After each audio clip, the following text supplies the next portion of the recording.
And a very gracious welcome to you. Thank you so much for being here. Now, I am watching people not only talk about Donald Trump, they are obsessing over the guy. For Trump fans, he is the second coming, a political messiah sent to save our dying country. But to Trump haters, he is all that's wrong with America. Narcissistic, blathering, self-aggrandizing to the point of boredom, and someone who thinks he can buy the White House. So why is Donald Trump working, and what will become of his presidential quest? For these answers, I looked at two other news stories to illustrate how we've gotten here and where we're going. The story of Donald Trump is the story of Cecil and Tom. Stay with me. Like Trump, the story of Cecil the lion plays to base emotions: anger, disgust, sadness, pretty simple emotions passionately stirred by one story that illustrates the condemnable greed of humanity. Now, Trump has masterfully played these national emotions like, dare I say, a trumpet.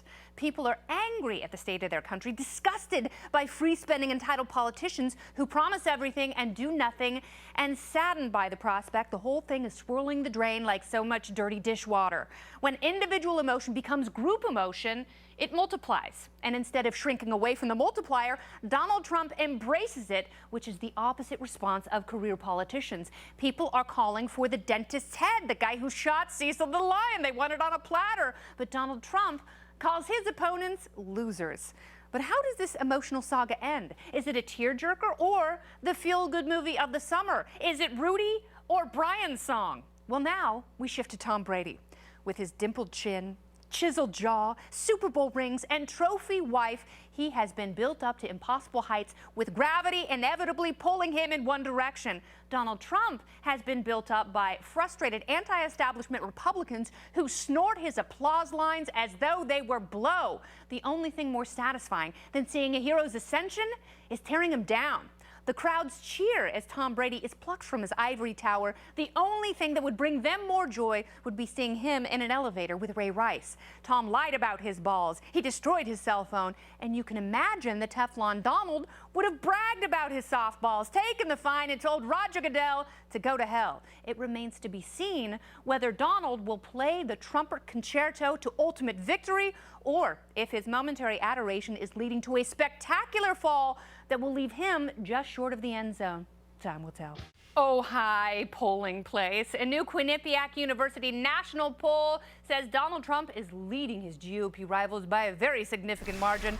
Trump top in the field, 20%. Wisconsin Governor Scat Wacker only has 13%, and Jeb Bush is walking behind Walker at 10%. Everyone else just under 6%. The Trump surge is leading Republicans to take some very extreme measures, like this, for instance. What would you say to Mr. Trump if he were standing here saying that in your presence? Let's get a pull-up bar out there and see who can do the most pull-ups. Yeah, the old pull-ups challenge, huh? Well, my fantastic party panel is here to weigh in on all matters political and otherwise. It's Jedidiah, Bila, Fox News contributor. We've got Jimmy Failla, comedian and white suede wearer, and Katie Pavlich, also a Fox News contributor and an extraordinary writer, Assault and Flattery, one of my favorite books of the last 3 years. Thanks, Kennedy. Indeed, of course. Well, thank you so much for being here, you guys. I know your brains are buzzing and you're ready to pounce. But Jimmy Failla, I'm going to start with you. Okay. Now, when Rick Perry is talking about pull-ups, yes, I thought he was talking about toddler diapers. That's so funny, but I have been saying since day one, that's how we should solve this particular election. We should have a talent show like America's Got Talent. Perry could do pull-ups, Huckabee could execute people, Hillary could do some magic and make emails disappear. This could really matter. This could be entertaining. I like it. I like it. I'm behind it. Well, I'm certainly behind an AGT format because you could have some breakdancing. Yeah. I mean, you could have a. This could go places. My only real concern is who's going to count the pull-ups, because Perry is dumb. I don't know who counts those pull-ups. That's a low blow, man. And he's going to be like 11.5. Look at the what was the number? That was the third thing. Come on, help me out here, Ron. Yeah. Can you count for me? Who doesn't want to see Trump in workout clothes? I'm signing up for that. I do. Yeah, no, he's the Richard Simmons of our day. Absolutely right. Now, Katie, I'm going to appeal to your swift political analysis. Trump is rising. Yeah. The others are sinking.